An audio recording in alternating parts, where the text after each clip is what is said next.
ঠাকুরবাড়ির রান্নার ঘ্রাণ আজও ছড়ায় বাঙালির পাতে পাতে। চির নতুন অথচ চির পুরাতন এই ধারণাটিকে ঠাকুরবাড়ির মেয়েরা কেবল হেসেলেই আটকে রাখেনি, হেসেলে ছড়িয়ে তাকে পৌঁছে দিয়েছে শিল্পচর্চার সুষম ক্ষেত্রে।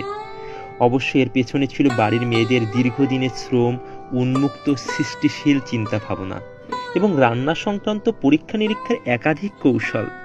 আজ যে বাঙালির স্বাদের হেসেল এত সমৃদ্ধ বৈচিত্র্যপূর্ণ, তাতেও মিশেছে ঠাকুরবাড়ির রান্নার সাধু স্পর্শ। বাঙালির কাছে ঠাকুরবাড়ির রান্না এখন রীতিমতো একটা টাইপ। কখনো কিভাবে সেই ঘ্রাণ ছড়িয়ে গেল বাঙালির জীবনে, তার ব্যাখ্যা দেওয়া আর সত্যিই কঠিন। মৃণালিনী দেবীকে আমরা কবিপত্নী হিসেবে জানলেও ঠাকুরবাড়ির ভেতরে তার প্রধান পরিচয় ছিল সুগৃহিণী ও দক্ষ রাঁধুনি হিসাবে। মহর্ষির আদরের ছোট বৌমা, রান্না করে 5 জনকে খাওয়াতে ভালোবাসতেন। মনের মাধুরী মেশানো নিপুণ হাতের রান্নায় জয় করে নিয়েছিল ঠাকুরবাড়ির সকলের মন। মহর্ষি নিজেও ছিলেন ছোট বৌমার রান্নার বড় ভক্ত। এমনকি রান্নার গুণমুগ্ধদের তালিকায় ছিলেন সাধারণ মানুষ থেকে শুরু করে বিশিষ্ট সব মানুষজন। বিশ্বনন্দিত বিজ্ঞানী জগদীশচন্দ্র বসু, প্রিয়নাথ সেন, অক্ষয় চৌধুরী, চিত্তরঞ্জন দাস, নাটরাজ, জগদীন্দ্রনাথ, যারা নিয়ম করে মৃণালিনীর রান্নার স্বাদ নিতেন। এটা একটা অলিখিত রীতি হয়ে দাঁড়িয়েছিলেন যে ঠাকুরবাড়ি কোনো নতুন বউ ঘরে এলে তাকে প্রথমে একটা কঠিন পরীক্ষার সম্মুখীন হতে হতো, ভালো রান্না জানে কিনা। কারণ তার উপরই নির্ভর করত ভবিষ্যতে সে কত ভালো গিন্নি হয়ে উঠবে। নতুন বউদের গৃহিণীপানার পাঠ শুরু হতো পান সাজা দিয়ে, তারপর একে একে শিখতে হতো বড়ি, আচার, কাসন্দি তৈরির কৌশল। এই পাঠ শেষ হলেই শুরু রান্নার আসল তালিম। ঝাল কাসন্দি, আমসত্ত্ব, নারকেল চিড়ে, দই বড়া, দুধ শুক্তো তৈরি ছিল পরীক্ষার অন্যতম বিষয়। তালিম শেষ হতো বিভিন্ন রকমের মিষ্টি তৈরির মধ্য দিয়ে, যেমন রাবড়ি, চন্দ্রপুলি, নিমকি, গজা, পাকা আমের মিঠাই। মৃণালিনী ছিলেন খুলনার ফুলতলি গ্রামের মেয়ে। পাঠশালার পড়ার পাশাপাশি মায়ের কাছে হাতে কলমে রান্নায় কিছু তালিম নিয়েছিল। তার বিবাহিত জীবন ছিল মাত্র 19 বছরের। এই সংক্ষিপ্ত জীবনের বেশিরভাগ তিনি কাটিয়েছেন স্বামী, সন্তান ও সংসারের সেবায়। তার হেসেলে সৃষ্টিশীল চেনা ছকের মধ্যে। রবীন্দ্রনাথ যেমন ভোজন রসিক, তেমনি মৃণালিনী ছিলেন রান্নায় পটু।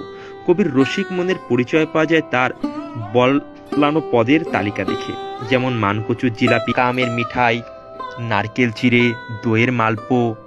মৃণালিনীর হাতে তৈরি এসব যারা খেয়েছেন সেই স্বাদ তারা কোনোদিনও ভুলতে পারেনি। এছাড়া তার তৈরি অন্যান্য পদের মধ্যে খুব পরিচিত যেগুলো ছিল এঁচড় দিয়ে খাসির মাংস, দই বড়া, সজনে ডাঁটার সঙ্গে সোনামুগ, কড়াইশুঁটির চপ, মৌরলা মাছের পেঁয়াজি, শশা নারকেল দিয়ে চিংড়ি, মিঠা কাবাব ও হিন্দুস্তানি তুর্কি কাবাব, মাছের রায়তা, মুড়িঘণ্ট, কাঁচা আমের ইলিশ, ঝাল, চিতল মাছের চালতা দিয়ে মুগের ডাল। কবিগুরু রবীন্দ্রনাথ বন্ধুবান্ধবদের উপস্থিতিতে শিলাইদের কুঠিবাড়ি প্রায় গমগম করত। লোকেন পলিত, বিরহিলাল গুপ্ত, ডিএল রায় সময় পেলে হাজির হতেন কবির কুঠিবাড়িতে। অন্যান্য প্রয়োজনের সঙ্গে ছিল বন্ধু পত্নীর হাতের মুখরোচক রান্না খাওয়ার শখ। জগদীশচন্দ্র আসতেন নিয়ম করে প্রতি শনিবার। পদ্মার অপার সৌন্দর্য ও কবি সান্নিধ্যের পাশাপাশি পদ্মাচরে পাওয়া কচ্ছপের ডিম মাংস ছিল তাদের প্রিয় খাবার। লোকজন নিয়ে নিজেই সংগ্রহ করে আনতেন সেই সব। মৃণালিনী তার পছন্দের মাংস, বিভিন্ন মিষ্টি পিঠে তৈরি করে পরম যত্নে খাওয়াতেন। প্রতিদিনের রকমারি রান্না ও অতিথিদের নিত্য নতুন চাহিদা মেটাতে তিনি কুঠিবাড়িতে একটি কিচেন গার্ডেন তৈরি করেছিলেন। নিজে ভালো রান্না করলেও নতুন নতুন রান্না শেখার ব্যাপারে তার চরম উৎসাহ ছিল। চিত্তরঞ্জন দাশের বোন অমলা দেবী মাঝে মধ্যেই আসতেন কবির কাছে। তিনি ভালো গান গাইতেন, পাশাপাশি ঢাকার রান্নাতেও তার হতযশ ছিল। মৃণালিনী যখন সুযোগ পেতেন অমলাকে রান্নাঘরে নিয়ে যেতেন এবং তার কাছ থেকে ঢাকার রান্নার পদ্ধতি খুব সুন্দর করে শিখিয়ে দিতেন যশোরের রকমারি রান্না। রবীন্দ্রনাথ শুধু ভোজন রসিকই নন, রন্ধন রসিকও বটে। কবির একাধিক শখের মধ্যে অন্যতম ছিল রান্নার রেসিপি সংগ্রহ করা। বাইরে কোথাও গেলে মুখে লাগা ভালো রান্নার রেসিপি কবি খাতায় লিখে রাখতেন। প্রয়োজনে রাঁধুনির কাছে গিয়ে তার সঠিক প্রণালীটিও জেনে নিতেন। বাড়ি ফিরেই স্ত্রীকে দিয়ে চলে সেই সব রান্নার মহড়া। স্বামীর এরকম হাজারো দস্যিপানা বারবার মেটাতে হয়েছে মৃণালিনীকে। কোন রান্নায় কি মশলা লাগবে, কোন পদ্ধতিতে রান্না হবে, রীতিমতো বড় বড় ফদ্দ লিখে স্ত্রীকে দিতেন কবি, যাকে বলে হাতে কলমে শেখানো। তিনি রান্না করতেন, পাশে মোড়ায় বসে ফরমায়েশ দিতেন কবি, কখনো কখনো মাল মশলা জুগিয়ে সাহায্য করেছেন। এমনও হাজারো একাধিক জনের স্মৃতিকথায় বারবার উঠে এসেছে ঠাকুরবাড়ির এই অন্দরমহলের কাহিনী। আমিষ নিরামিষ মিশে হাজারো রকমারি ডিশে ঠাসা ঠাকুরবাড়ির রান্নার ইতিহাসটি এক আধ দিনের চেষ্টার ফসল নয়। সেই বৃত্তান্তে মিশে আছে উত্থান পতনের নানান সরস গল্পকথা, চিরচারিত রীতিভাঙার দুঃসাহসিকতা ও জীবন উপভোগের নতুন নতুন বিলাসিতা।